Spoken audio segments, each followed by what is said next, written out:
Very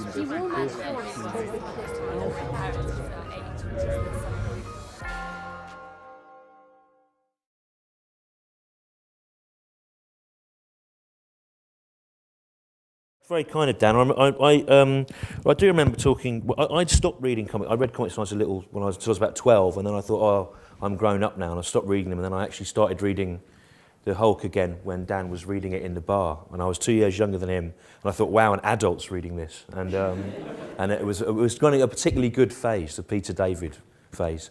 And then about 2 years later, I was still here. In 1989, I was in the third year. I went down to Honey's newsagent.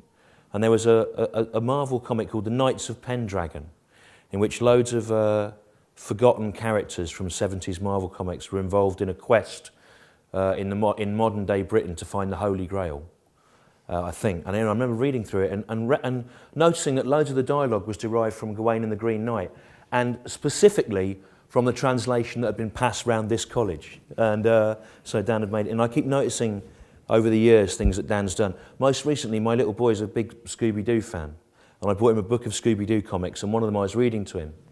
And he's 28 years old, my son. No, he's 4. And that's one of them I was reading to him, and it was set backstage at the Royal Shakespeare Company, and the Scooby-Doo gang were involved in a mystery involving various Shakespeare plays. And I was thinking, some of the jokes in this are really funny, and it's really good, and it's got an incredible working knowledge of Shakespeare. Who wrote this? And it was Dan Abnett. And I looked at the credit. I got in touch with Dan for the first time I think for years, and said, I've been reading one of your Scooby-Doo comics, and it was much better than it was necessary for it to be.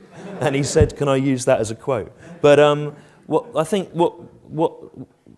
when I was pleased that Dan was doing the day when Lucy had asked us to come, because I looked at the spread of people, and there were a lot of people on it that were poets, academics, respected novelists, literary critics, and then there were also, going right through to people like Samir Ahmed, who's talking about pitching for documentaries, people that write genre fiction like chick lit, Lawrence Davey, who wrote a lot of television drama, and me. And I think that the spread on the day was such that some people were very comfortable with the idea that what they did was worthwhile, and others of us, I felt, had to sort of justify the position, saying that what we did have some merit as literature, or it had some relationship to what we'd studied. And I think that over the course of the day, it was quite interesting. It's funny that Lucy wants to get us to do these 2 talks again, because there's that old Zen saying that you can't step back into the same river twice. And the atmosphere of the day, as it went through, was quite interesting. Particularly, there was a point where, in the middle of the afternoon, where Lawrence Davey, who writes scripts for TV cop dramas, asked quite an aggressive question about the mechanics of writing. Because obviously, like Dan and myself, to a point, he has to work out how to fit what he wants to do into established rules, whether it's TV, drama, comic books, or the sort of conventions of stand-up and comedy. And there was a little chat, a bit of a frisson there, I think it was fair to say. And so when I came out to do my talk, which was at the end of the day, it was I had a disproportionate level of feeling that I had some point to make, which is not the case today, because the atmosphere is very different. But I am going to read it as I wrote it for then, even though, and I haven't looked at this since then, so it's just like, this is like the sealed knot when they try and recreate a Civil War battle, hasn't it? So you've got to think it was a Friday, it was a day, it was a whole spread of all sorts of people, and it came at the end of that. So I'll just do it like that. And anyway, basically, I've been a stand-up for going on 25 years now. I've done lots of other little things. I wrote a not very good novel in the 90s, which I was very lucky to get published, and which I've managed to suppress the republication of. I've written lots of radio comedy, 2 or 3 dramas for stage, and words for libretto for a funny opera and various other things. But the thing that I've reluctantly accepted principally is the main source of my income and the main use of my time is stand-up, and that's the thing that I'm happiest doing. So this is what I said in February, the lost talk, that was probably, may have been a reason why it was lost. We've heard a lot of talk today, that was back then, remember? This so doesn't make sense now. We've heard a lot of talk today about writing, I expect. I don't know. I wrote this on the train at 8 a.m. this morning, so I didn't know at the time exactly what would be said later. Back then. But I thought it was reasonable to expect that we would have heard a lot of talk today about writing, about the well-tuned phrase, the appropriate simile, the perfectly constructed plot, all elements of the writer's craft that may leave an audience member or a reader breathless with admiration for the writer's writerly writing. But as a stand-up comedian, I work in an area where many listeners, critics and practitioners still assume there's no writing involved. And it's funny, looking back at this now, I can see that I was desperately trying to justify myself to people that I thought were better than me at the Writers' Day, which has been going on for years now. And that's because if the writing process is at all noticeable in stand-up, then it may be assumed that the comedian is in some way failed. Messiaen maintained that he wrote music with the voices of the birds. The futurists and the vorticists wrote poems that aimed to echo the violent energy of contemporary warfare and industry. And like a lot of stand-ups, I tried to write in the rhythms of cadences of someone who has cornered you in a bar or a train carriage, continues drinking steadily and determinedly over a 2-hour period, grows increasingly agitated and unhappy, whilst holding forth on a series of subjects he really knows little about. And in so doing, inadvertently reveals some great truth and/or the real things that are driving him to despair. And since I left college in the 1980s, as you can see, I've spent a lot of time researching this method. Now, nobody laughs at anyone they feel is trying too hard to entertain them. And the key to stand-up for me, I find, is that it should sound as if it hasn't been written. And often the best way to make a piece of writing sound as if it hasn't been written is not to actually write it at all. And I realised this made my position on the Writers' Day very tenuous. Before considering stand-up comedy as writing or non-writing, it's necessary to define some terms, a bit like Dan was talking about the difference between American and British models. They are quite different. I'm going to concentrate mainly on the British model, ignoring the often superior American version and referring to it only in order to disparage it. So until the late 70s, no one in Britain would ever have considered a stand-up comedian to be a writer. And with one or two exceptions, perhaps Dave Allen, Les Dawson, this was largely correct. There were a number of different models in operation, few of them involving writing as such. The club comics of the working men's club circuit, it doesn't really exist anymore, would dress up smartly in suits and bow ties and tell one-liners from a shared collective pool of thousands of jokes, admittedly in different regional accents. And these jokes seem to belong to a kind of tacitly understood folk archive, like wise sayings about the weather or broadsheet newspaper opinions. Everyone owned them, no one claimed to have written or invented any of them, and indeed attempting to establish ownership over one of those jokes would have been considered extremely bad form. And in fact, there was a weird crossover when I was starting to do the circuit in the 80s where you'd still sometimes meet comics from that school, and if they saw you do a joke and they liked it, they go, I like that one you did about so-and-so, I'll have that. And it wasn't even considered that you'd complain about that. It was just sort of understood that you couldn't own a joke. And when, there was a program in the 70s called The Comedians that filmed all these kind of acts. They filmed them in succession in front of studio audiences. But the fact that they were all doing the same material meant they had to put a blackboard up at the side of the stage, off stage, where an assistant would cross off the jokes that had been done for the benefit of acts further up the bill. So that was how similar it all was. And when the so-called alternative comedians of the 70s wanted to generate a new kind of stand-up comedy, to write about contemporary politics, or even just to write at all, they had to look to the pre-existing American model.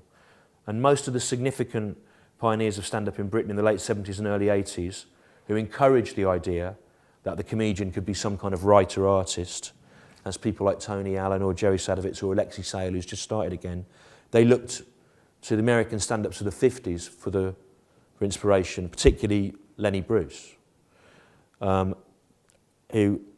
in the late 70s, Tony Allen had a great opening line, and it was this: Lenny Bruce ended his career high on drugs, surrounded by police, vomiting into a toilet bowl. Well, that's how mine began. But as well as being a funny line, which got a much better laugh on the Writers' Day than it has today. I don't know why that was. Perhaps because there were a lot of older people here and they related more to that. Or perhaps older people, you know, I'm not saying young people today are square, but there you are. But as well as being funny, it's iconoclastic. It makes fun of a character who was already becoming makes fun of Lenny Bruce, who was already becoming part of the canon, and whose death under mysterious circumstances had confirmed the kind of sainthood on him. And it also places Tony Allen, the man telling that joke, as part of an American tradition, where the comedian was a dangerous sort of decadent thinker, artist figure, rather than a man in a bow tie making fun of racial minorities before a raffle in a pub. Which was kind of the British equivalent at the time.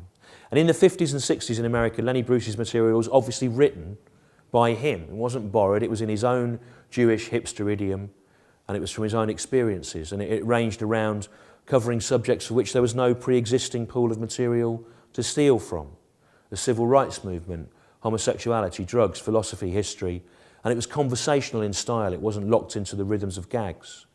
In the 1950s, American nightclubs, lots of comics were still emphasising their punchlines with percussion. You could get the house band to do a cymbal crash after your joke. The most famous and economic example of this is Henny Youngman. He had used the following line, which sounds like it's about to begin a sort of discursive bit, but it's just this. It goes, "Take my wife, please," cymbal crash, bang. A great little neat thing. That thing reduced to its most economic form. But there wasn't anywhere you could put those cymbal crashes into Lenny Bruce's material. And he's got a bit from 1961. It's 2.5 minutes long. You can probably find it on iTunes. It's called "To is a Preposition, Come is a Verb." And he explores anxieties about sexual language by using the verb to come in as many different ways as possible. But throughout it, he's banging on a cymbal and other bits of the percussion kit that would have been at the back of the stage, as if signifying to you that he's moving away from jokes where you could bang a cymbal or a snare drum at the end, away from moments of sudden impact and into a more writer-driven model where we had to consider the impact of lines as a whole in context and then decide whether we found the whole piece funny rather than just individual bits. And so for British acts trying to make stand-up a writerly concern in the 70s and the early 80s, the Thatcher government was also an unexpected catalyst. I think whenever you talk about any kind of writing, you very quickly can't get away from economics and politics. In the post-war era, the now unfashionable belief that culture was socially redemptive and beneficial, which not even the culture minister seems to agree with anymore, the idea that culture was for everyone, irrespective of its ultimate financial value, meant there was funding for a sort of mushrooming national network of arts labs and art centres where state-subsidised theatre groups could tour and develop original work. But because of the cuts under the Thatcher government to these sorts of things, this arguably unsustainable model began to fall away in the 80s, at roughly the point where the writer-driven alternative comedy movement took off. I get to see really interesting places going around the country doing art centres, and one of my favourites is Darlington Art Centre up north. At the back of the stage, there's a spiral staircase that runs from the full height of the theatre, and it's from the dressing rooms up to some administration offices. And the whole poster wall there, which has mercifully never been redecorated for years, is plastered with all the cheaply photocopied promotional posters of shows from the 60s, 70s and 80s. And you can track the progress of alternative comedy, and particularly of specific alternative comedians like Andy de la Tour, John Dowie, Pauline Melville, Jim Barclay, who initially in the 70s are bit players in subsidised left-wing touring theatre groups, and by the 80s are having to take a more cost-effective approach to what they do as the subsidies get cut, where they become one person and a microphone. You can sort of track this with the dates. And so suddenly a generation of people who were used to writing new work called themselves stand-up comedians and were applying their trade out of economic necessity, really, in a country that had no real tradition of the comedian as writer. They found their hands were forced by the economic reality. Then there was a gradual comedy boom of places where 3 or 4 acts would do 20-minute sets throughout the 80s and the 90s. But crucially, it also became commonplace for acts to tour one-person shows around what remained of the Arts Centre and the smaller regional theatre network. And this forced people to write sets that would fill longer show-length slots in these sorts of spaces. And you now have a situation where stand-up comedians can do on stage a 60, a 90, or even a 2-hour show. And in that show, you can do a lot of the things that writers of novels or plays do, with narrative and thematic through lines, and a not necessarily trustworthy voice at the helm of it. You won't see much of this stuff on television because the structures don't exist to display it, and actually television favours people that work in shorter bursts, really. But there are people out there like Daniel Kitson, Paul Sinner, Josie Long, Phil Nichol, Mark Thomas, Claudia Doherty, that you can see them at the fire station here probably or whatever, doing that kind of work. Oxford's a culturally rich city, but if you go to most of the council-funded theatres that are surviving in towns around the country like Kings Lynn or St Albans or Camberley, Aberdeen, Doncaster, Wrexham, the programmes in those places mainly consist of tribute bands playing covers, low-budget revivals of old musicals, hypnotists, mediums, spiritualists, elderly sportsmen reading their reactionary memoirs, and stand-up comedians. And there's not a lot of original work there, weirdly, even though they get some funding for these places. And there was a period when I was touring 4 years ago, and at the same time I noticed the comedians Joe Caulfield and Rod Gilbert, who's quite well known now, were also touring. And our 3 shows were often the only things in most of the theatre brochures around what you might call the provinces that featured any original writing or any form of social commentary or any significant degree of theatrical practice or literary awareness. And people in these cultural deserts went to see them because they were comedy. And a lot of them probably wouldn't have gone if they'd imagined there was going to be any literary or theatrical ideas at work. This was a bit of a shock to the people here on Writers' Day, but most people hate that kind of thing, or at least they think they do because they're never exposed to it. Stand-up comedy is quite interesting because it can sneak smart stuff past people by stealth, I think. And most of the people watching it, as a rule, don't like to think there's any kind of process at work. They like to believe that ideas are unfolding in the moment. And it's interesting what Dan was saying before about a comic reader. He'd like the idea that they would forget they were reading a comic. I think people watching stand-up like to think that it's happening in real time, and the art form depends on the illusion that a spontaneous two-way dialogue is being engaged in, when in fact a monologue is being performed, into which usually predictable interruptions from a largely silent second partner, the audience, can usually be incorporated. And what I do is I can spend a year assembling a 2-hour show, which to me is obviously a construct, because it's got dramatic irony, character development as I change over the 2 hours, a beginning, a middle and an end, recurrent themes, an incident at the end that echoes an incident at the beginning, things, the same things being told from different angles that deliberately echo each other. Even some bit of set that does something, and people will still come up to me afterwards and say, so I suppose you just go out and make it all up along as you go along, do you? It's really amazing. I don't know if you know Al Murray, the pub landlord, who weirdly was here as well. He did history, but he somehow still managed to become a writer. But he told me he's very, very good at improvising, or at least making it look as if he's improvising. And he told me he got so fed up with people assuming that he'd made the whole thing up as he went along. But he worked a bit into the character where it was necessary for him to recite the whole of the to be or not to be speech from Hamlet. And he said he did that because he wanted to let the audience know that he was capable of learning things, which would then, he hoped, make them realise that there was a process at work rather than that an actual drunk pub landlord had just stumbled out and talked for 2 hours. I've stopped worrying about not getting the credit for writing off comedy audiences, and I've tried to see it as a positive, and I hope things don't sound written. And in the last few years, I've managed to pass off the demands of childcare, increasing tiredness, and a lack of time to write shows as a finished whole up front, and an inability to concentrate or learn or remember blocks of text as positive creative choices. I've switched my view that the strengths of the art form of stand-up, I've changed it to depend on my own personal deficiencies. As far as stand-up's concerned, I used to be a writer for 20 years. I hoped I was like a writer, but I'm not now. So I shouldn't have been on that day last February at all. Before I had kids, I used to assemble 60 or 90-minute shows at my laptop. I'd gradually work out bits that would fit together. Before that, it was on an Amstrad word processor. Before that, it was on a typewriter with a correction ribbon. And then I would learn the whole thing and launch it as a finished piece. And of course, editing would occur in the performance, and the piece would improve in performance over 30 shows, 50 shows, 100 shows, whatever. But looking at the shows that I've written in the last 5 years, well, if I look at something from 6 or 7 years ago, it seems quite showy. and self-conscious and overwritten, like someone trying to show how clever they are by virtue of the sentences they've written and the words they've used. And if I do that now, I do it self-consciously to make the person on stage look like they're trying to show off, so they look like flawed and dislikable.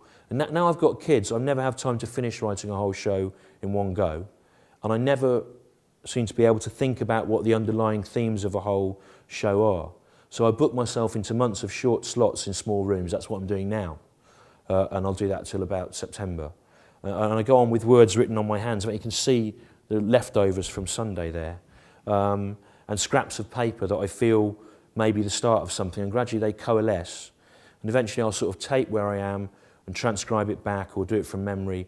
And it reads like someone else has written it, and I'm editing the work of this other person, which is quite useful, although I realise that does sound like mental illness. But it's like a form of automatic writing is occurring that I'm not conscious of, and things that I'm interested in are emerging from the notes without me having identified them initially. And the language as well, if you haven't written it, it has the fumbling, opaque nature of real speech rather than the precision of prepared notes. And so I begin to assemble a deliberate facsimile of a person's ideas at the point of conception rather than at the point of perfection. And this construct allows the audience to feel that they're part of a process rather than spectators at an exhibition of the sort of clockwork toy going off. And one of the interesting problems I've had with working with other people is for the first series of a BBC Two series I did called Comedy Vehicle, my aim was to have 6 half hours on the go in my head spinning like plates that I could then do and film for the series. But one of them I couldn't get it right. It was about economics, and at the time the economic situation was worsening so quickly I had to keep doing rewrites, and I never got it fluid as a piece of performance. But Armando Iannucci, the producer who was editing it, he would read that one on paper and say it was the best one. And I said, it isn't, it's the worst one. You like it because it reads like a funny magazine article, so you can read it off the page and see where the jokes are. But I kept saying to him, as soon as it comes to be performed, it'll sound really stiff and it'll sound like writing, and it did. And I was glad that I was right, but not pleased that it meant the thing wasn't very good. But underlying this process, of course, are all the things that I've learned about structure and meaning and shifts of tone that I think you're taking implicitly on a course here, for example. And it's all very well to convince you. And actually, this is interesting on the day, again, last February, because there was a lot of discussion about whether creative writing should be taught as a subject, and I didn't think it did, because I didn't think it should be, because I think it was better to, like Dan said, know what the rules were and take them in from studying other people. Then you can choose what you do with them. It's all very well to convince yourself you're ignoring rules and due process, but you have to know what they are in the first place before you could avoid them, and even then they'll always be informing what you'll do. The comedian Simon Munnery has this neat little joke. Many are prepared to suffer for their art, few are prepared to learn how to draw. Again, that went better with the older people. So that said, I already feel like a relic in what I do. I think the idea of a stand-up as a writer, as a sort of auteur, is already on the way out. And just as those 80s Art Centre opportunities for long-form solo shows crystallised the ambitions of stand-ups in that era as writers to write long-form pieces, so the lucrative opportunities to fill hours and hours of television with stand-up comedy in little bite-sized bits have pushed the writer, auteur, comedian model aside. But of course, people like Jack Whitehall, Andy Osho, Frankie Boyle and Michael McIntyre all use writers.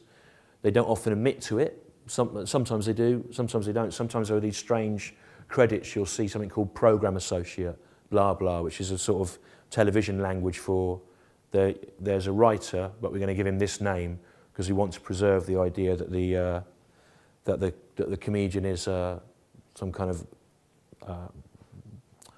hermetically sealed, you're getting this person's individual vision. In fact, weirdly, one of the people in the year below me who was here on the Writers' Day was now doing exactly that for lots of those people.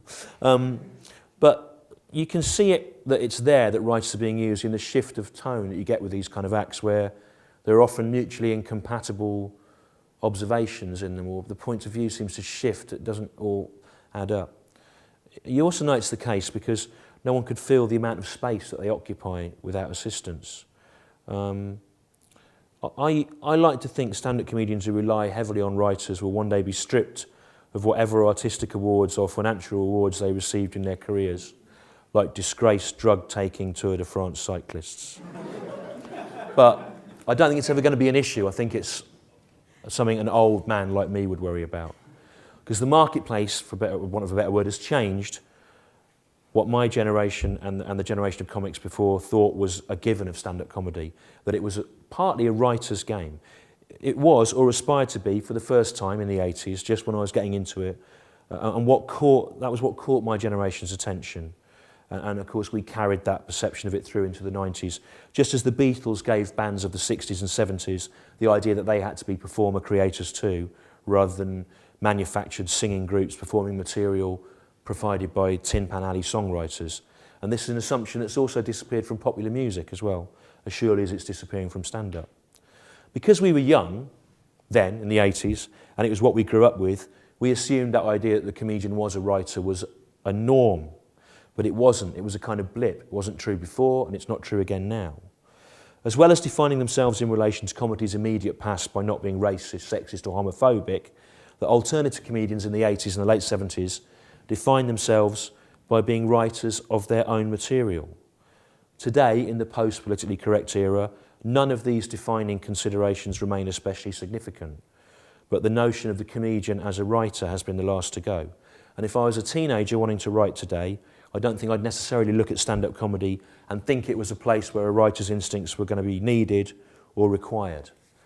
There's probably some other form that hasn't yet been energised by writers and might benefit from writers' input, and then from the input of writers pretending they were never writing at all. But I'm 44. I'm 45 now.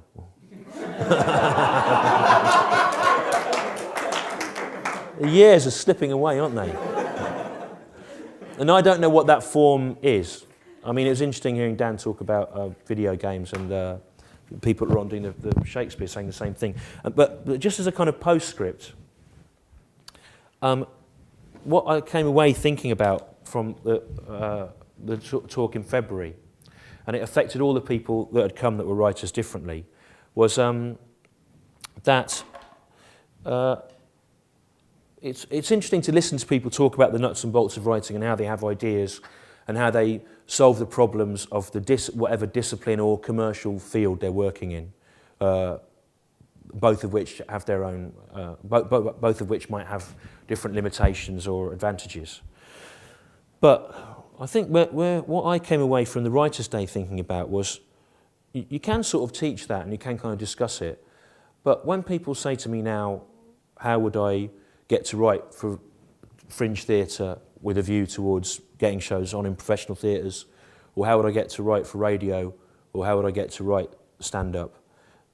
A lot of the answers are to do with economics and social changes, and things are really different now to when I started out.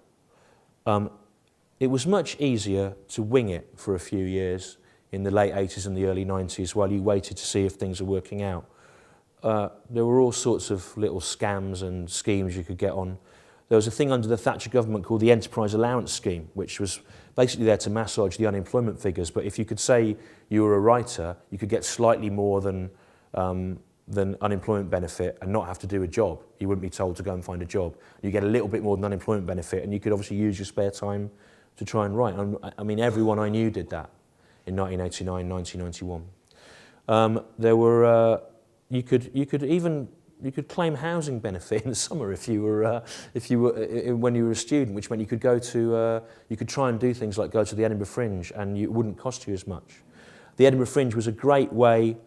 Well, it really opened up social access from all different areas of society to writing and performing in the 70s and 80s, because it was cheap to do. You could sign on while you were up there, you could work cash-in-hand jobs, and it didn't cost you thousands of pounds to put a show on, partly because things like the PR industry didn't exist. Basically, business hadn't found a way of inserting itself for profit into a model that didn't require it, you know.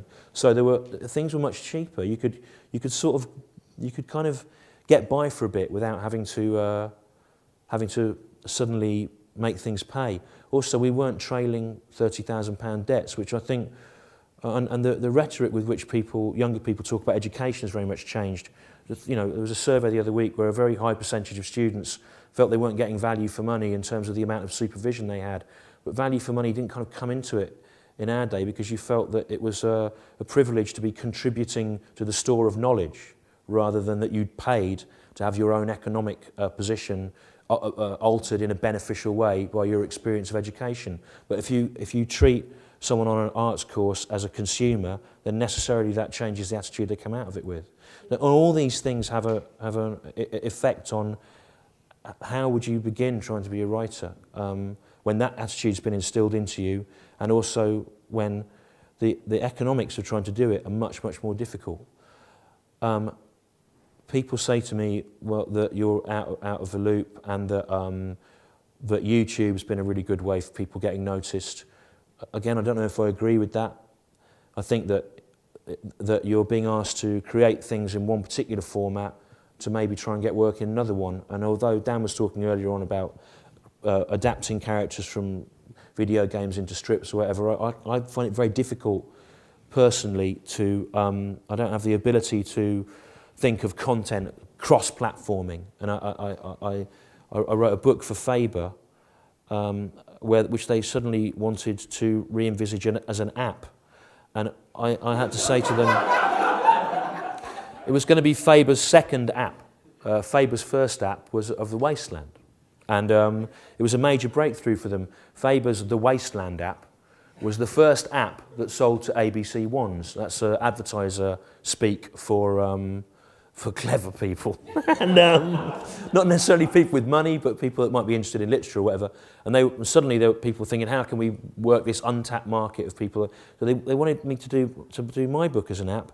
And I had to say to the woman, well, the only app I've ever seen, I didn't know what apps were, I haven't got that kind of phone. I don't know, well, you laugh at it, I don't even know what an app, I know it's supposed to go on iPads, but I haven't got one. So I don't know what an app is. The only app I'd seen at the time was I'd been in an Indian restaurant with some friends, and one of them had an app on his phone. The first app I ever saw was an app where when you went to the toilet, you put in that you were on the toilet, and a map came up of all the other people with this app in the world and where they were on the toilet. And then, so I'd seen that app, and the only other app I've seen is Fabers' app of The Wasteland by T.S. Eliot. So I didn't really know I didn't know if it was a good app, The Wasteland, really, because I'd only got the I'm on the toilet app to compare it with, so I didn't really know. But I said to them, well, I don't want to make an app, because the book, I wrote the book, it's got 3 different voices in it, it's got transcripts of the stand-up, it's got me commenting as if I had academic pretensions on the stand-up, and then there are footnotes which are a kind of other part of me trying to undermine me with academic pretensions, and I didn't know what the app equivalent of that would be, and I didn't. But that sort of, but the idea now I think is that you develop once. I took another script to some people I wanted to get made into something, and they said go away and develop these characters as avatars for the internet, and then if they take off there, I don't even understand what that was, and. So actually Alan Moore said a good thing to me about exactly that, which was that all these things may be ways of doing things. I don't understand them, and it was much simpler 25 years ago because the thing you were writing it for the format that it was. Alan Moore, someone at the BBC, when the BBC were trying to take over the internet, rang me up and said, we're trying to develop a thing where characters from Victorian fiction, from different novels, from pulp and from Dickens and Hardy and from Polidori's vampire novels and whatever, will all interact in a shared world. And we want writers to write these stories where all the characters overlap. The good thing is that the public will also be able to influence what happens in the stories. And so-and-so's interested, and so-and-so's interested, and Alan Moore's interested as well. And I thought, well, I bet he isn't, because that's basically something that Alan Moore's already written, that story. He wrote a lot of comics where characters from, for want of a better word, highbrow Victorian fiction interacted with people from pulp fiction. And so I rang him up, and he said, that's funny, because I didn't want to do it, but they told me you were. And they thought that would make me want to do it, because I know you. And he said, when the alarm bells rang for me, he said, was when they said to me, the characters must be visioned in such a way as the public can influence the development of the story. He said, you have to be specific, you have to be suspicious, he said, when what they're asking you to do is so dodgy they've had to invent a new verb to cover it. And he said, at the end of the day, he said, I'm a writer, and one of the only nice things about being a writer is I get to decide what happens to the characters. I don't hand it over to the public. He said, what would have happened to Little Dorrit if Dickens had to put it to a public vote?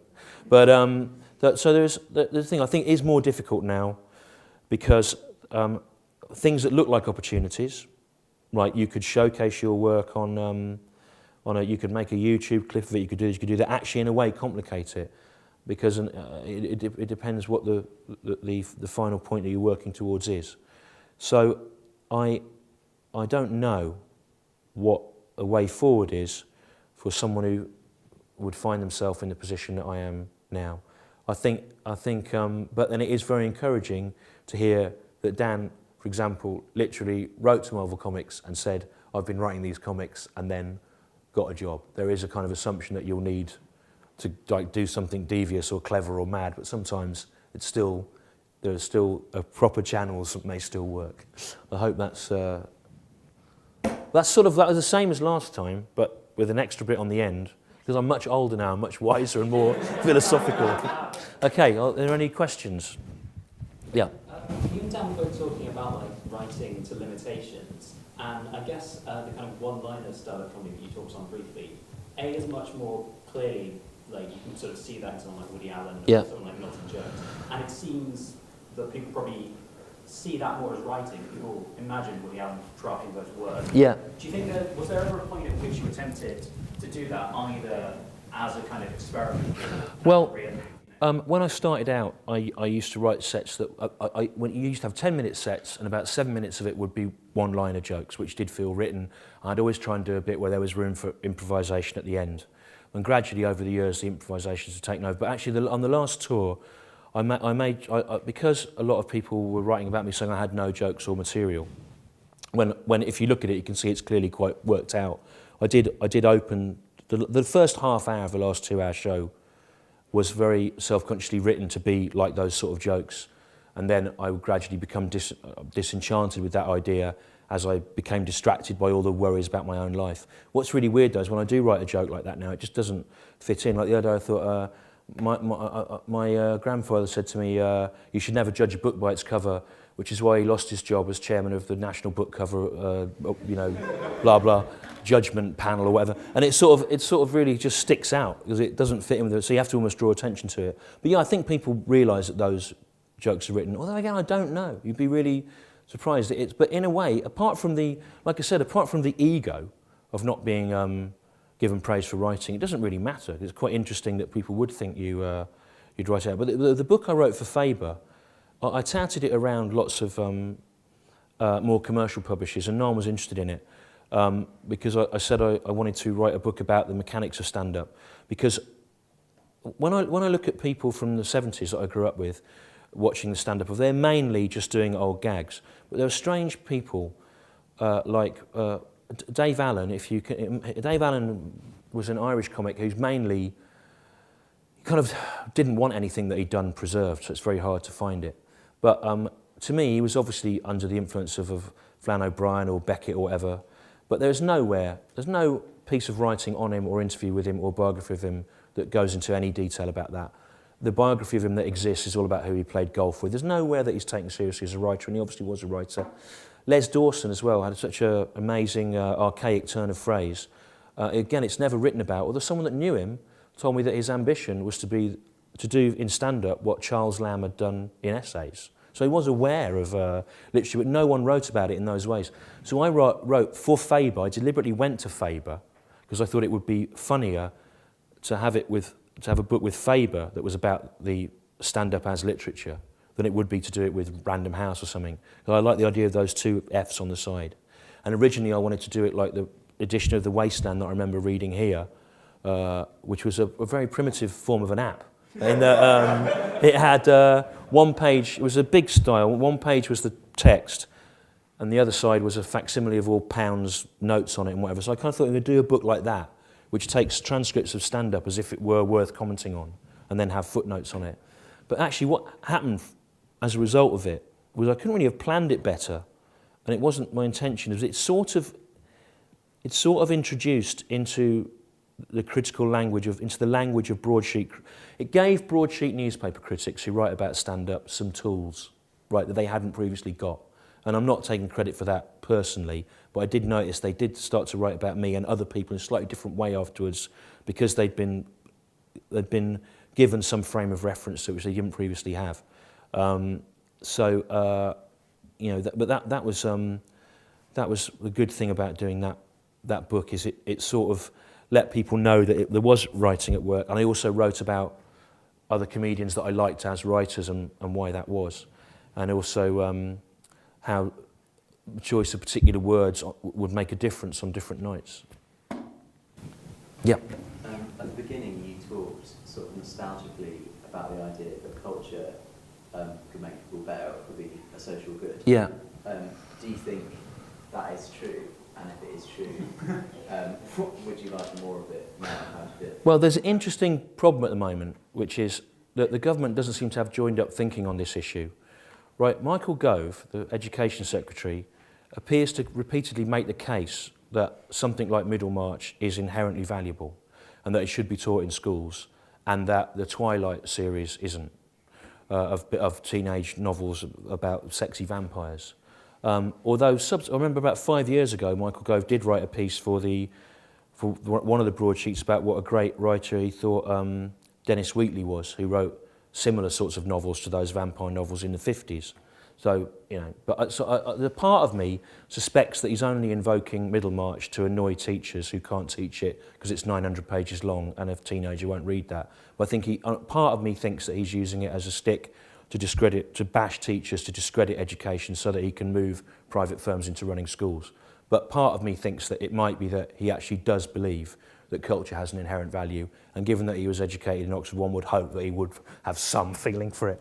But on the other hand, the Culture Secretary, Maria Miller, 4 weeks ago, specifically made an astonishing speech that managed to unite Marxist 1970s intellectuals and right-wing theatre critics from the Daily Mail like Quentin Letts in disliking it, where she said that the people involved in creating culture, particularly if they expected any form of subsidy, had to look at the economic values of it, the implication being that we're all a terrible drain on the system, wasting everyone's time with our stupid ideas. But the great response to that was that the various arts bigwigs came back and proved demonstrably that for every £1 you invest in the arts, you get a 4 times the return. Because someone that's trained to do design at a National Theatre on a subsidised job ends up doing it for Skyfall, the Bond film that then makes millions for Britain.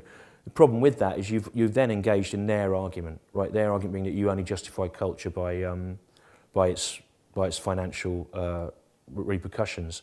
Where I would come at that argument, which I did, when they were threatening to cut funds for Battersea Art Centre, which has saved my career really, because I could work there without being charged for space.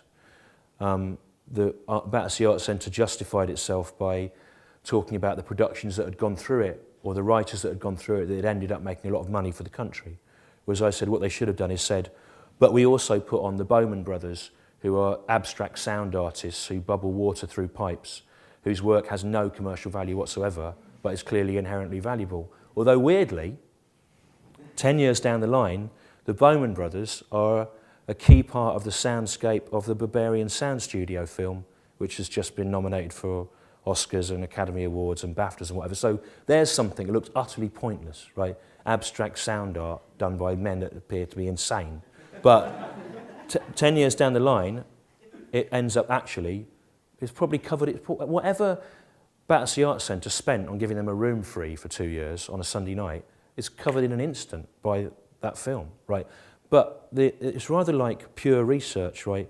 Pure research in science into a subject which is of inherent interest may have a commercial byproduct, but nothing's ever really achieved by pursuing that commercial byproduct. It's the same with arts and culture. Nothing any good is ever written with a view to making money, really. You have to believe in what you want to do. And if you can work with existing concepts and bring something else to them, then great. But the things that set out, I think, like the Spice Girls musical. It's obviously not going to be any good, is it? Right? Unless you allow someone to really mess with it, you know, so. I think that the valuable things in culture come out as of a byproduct of it, and that's why a course like humanities courses in universities are under terrible threat, because they can't prove on paper an exact result for the culture.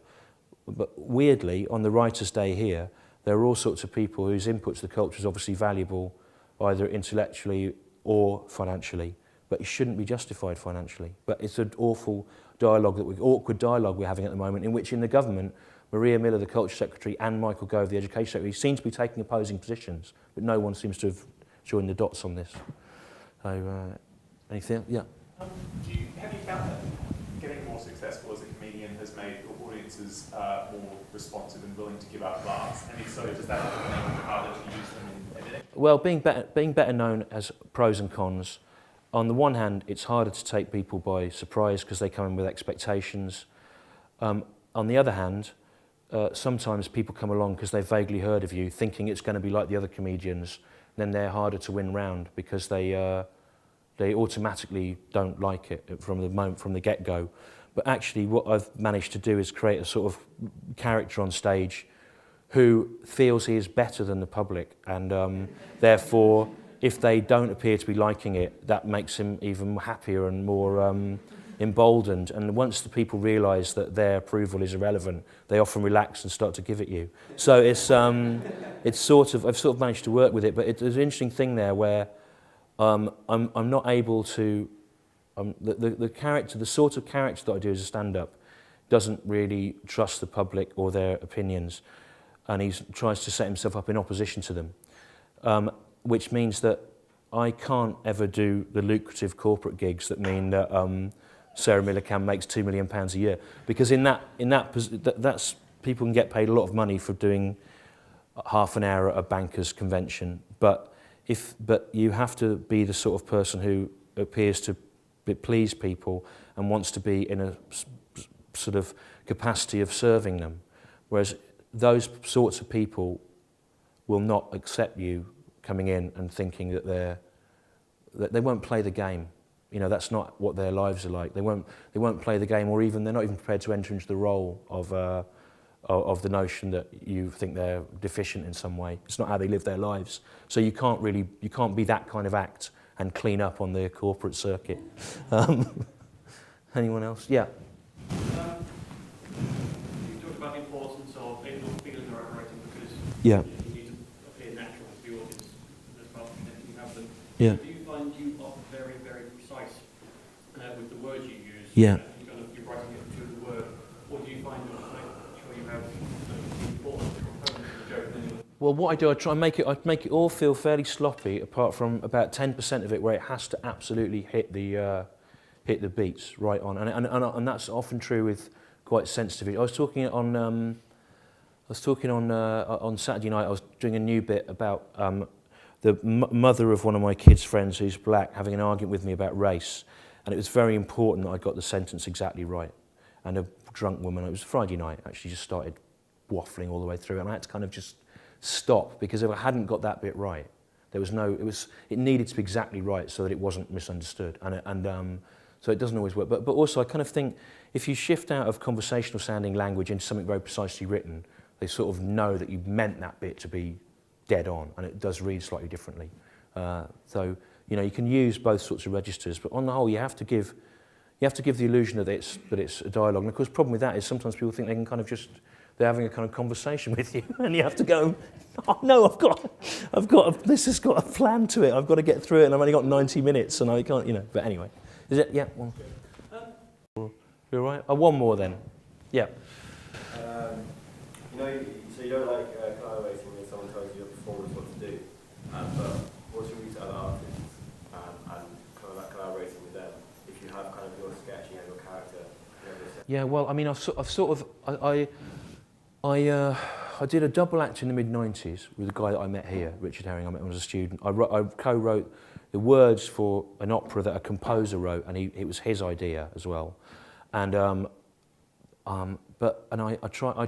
was in a kind of I was in a kind of collective of people in the mid 90s. But on the whole, I don't have the time or the patience anymore for collaborating with people. I don't really ever want to do it again, which is it's partly because I'm 45, I've got kids, and I only really tipped into making a living about 5 or 6 years ago. I don't want to split the money. But the same amount of work. Also, if I've got an idea, right, there was a period in the 90s when I was sort of doing stand-up, and I thought, oh, if only I could get money to stage this and act this out, or use video projectors or whatever. And I was just in debt all the time when I tried to do things like that. And now I think, right, there's an idea. It could be something else, right? It could have been a play, or it could have been... How can I take it down to one person talking with nothing to support them? And actually, I kind of think in the arts, very few things in live art are improved by extra staging or money being,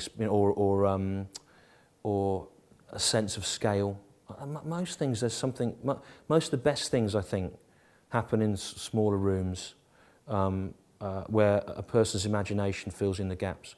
One of the best shows I've ever seen was by a guy called Andy. Now I'm forgetting his second name. He's a physical theatre guy, and he did an hour on the history of the moon landings with his hands at a table, where you kind of 20 of you sat in a table around it. And after about 20 minutes, you kind of forgot you were watching someone's hands, and you thought, wow, look at the Apollo taking off there, it's brilliant. And there's no words. I mean, you can sort of do it. I saw a great show called Tiny Ninja Macbeth by a performance artist from New York called Dov Weinstein. You can probably find him on YouTube.